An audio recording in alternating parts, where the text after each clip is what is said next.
Hello guys, so ito po yung lulutuin natin ngayon is souffle. First thing first po, lalagyan po natin yung ng butter yung loob po ng baso para po yung para po siya sa asukal na para dumikit po siya doon sa gilid ng baso so that po yung souffle po hindi po dumikit sa baso. Do you copy? Yan po, dahil na po lagyan ng butter. So next is yung asukal na po yung ilalagay natin doon po. Ipapadikit po natin doon sa loob po ng baso. So that is I'm doing na right now.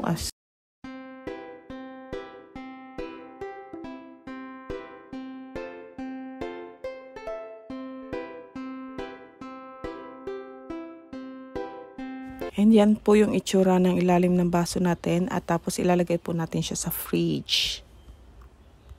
At ito po yung mga ingredients po natin. 3 eggs po and then butter, then milk, tapos sugar and vanilla. That is our ingredients. First thing I do is iinitin ko po yung pot sa mahinang apoy lang po, sa pinakamahinang apoy. Tapos ilalagay ko po yung 36 gram na butter. After that po, pag na-melt na po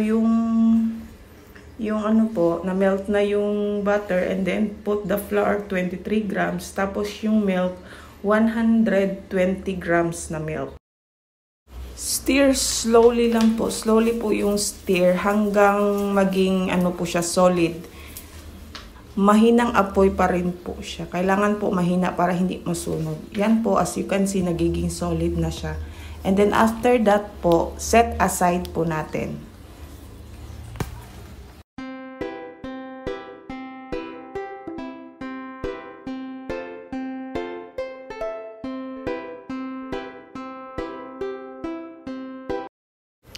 And we do in another bowl po, kukuha po tayo ng sugar, 45 grams lang po na sugar. Yan.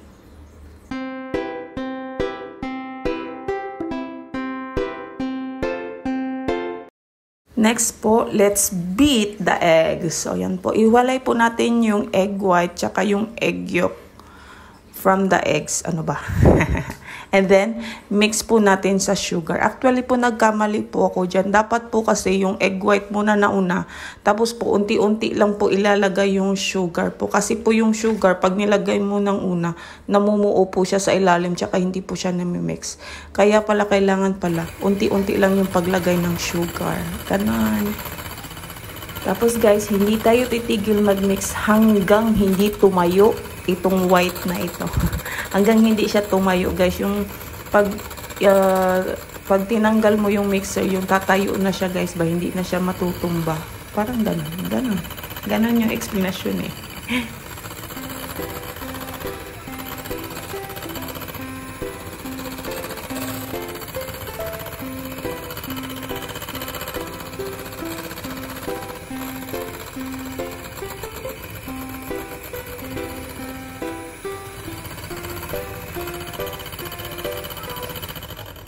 Ayan na guys, as you can see, yan ang sinasabi ko, dapat tumayo na siya.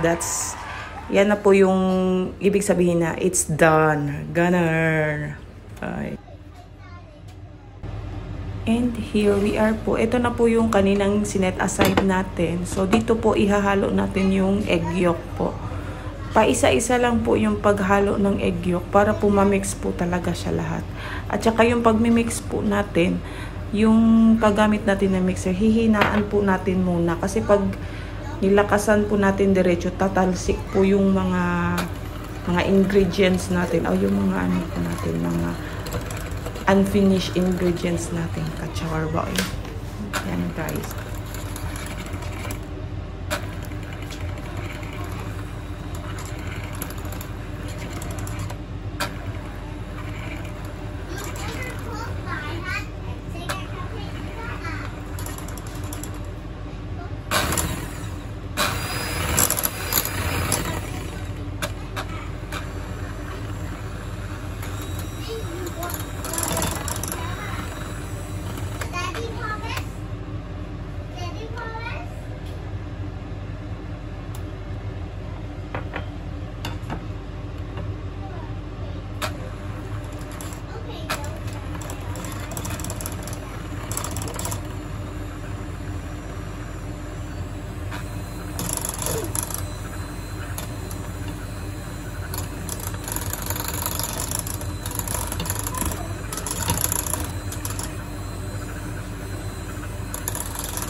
now it's done na guys. Napaghalo na natin yung 3 egg yolks. And now, ilagay natin yung vanilla.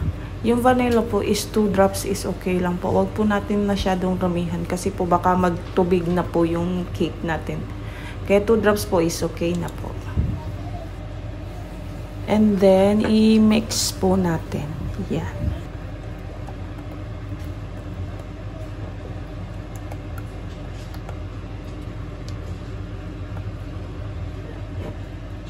And next na po yung ginawa natin na white kanina, yung sugar tsaka egg white.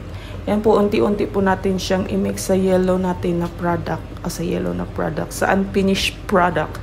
Ihahalo po natin sila ng paunti-unti. Kasi po, para magyakapan talaga sila, paunti-unti lang po yung lagay.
After mixing all the things na po, so ito na po yung ginawa natin na kanina po, yung sa baso. Nilagay ko po yan sa fridge, tapos kinuha ko po, malamig po siya. So yung asukal po talagang dumikit. So now we put yung pang ano natin, ano ba yan? Basta ilagay natin yan.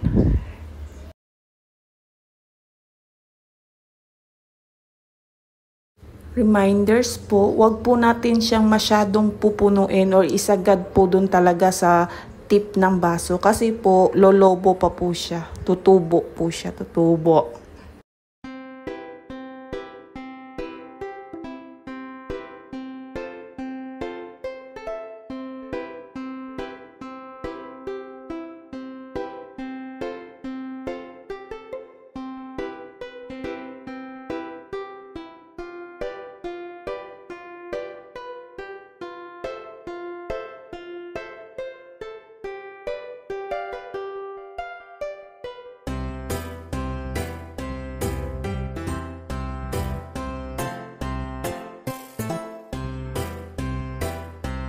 Yan po, 4 na baso po yung nagagawa natin dyan sa softly.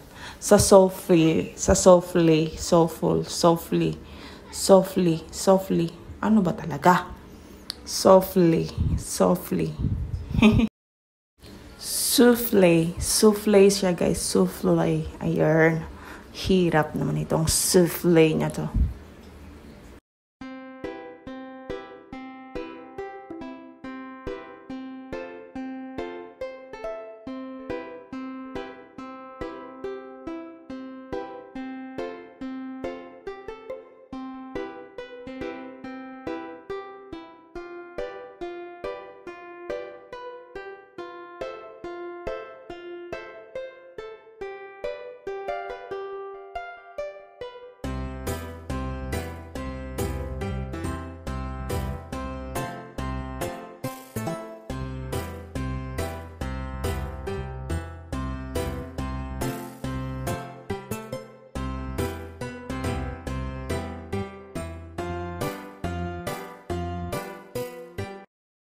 Ayan na guys, saktong-sakto talaga siya sa 4. 4 dapat.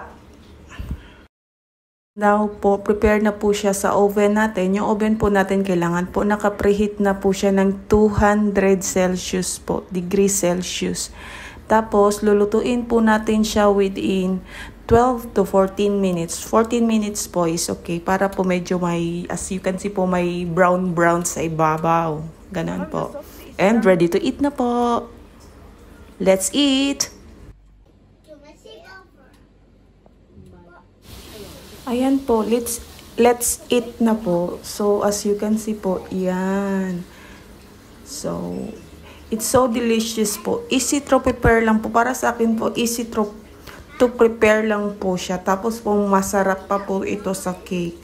Kaya, better try nyo po. At ito din po yung paborito ng alaga ko at amo ko. So fast lang po yan i-prepare. Kakatapos namin ng dinner, tapos po nagluto po ko yan. As you can see po, yun po yung use po na sugar at butter. Para po hindi dumikit po yung cake natin doon sa baso. And that's all for today's videos guys. Sana po nag-enjoy kayo. Thank you for watching. Don't forget to like and subscribe my channel. Bye!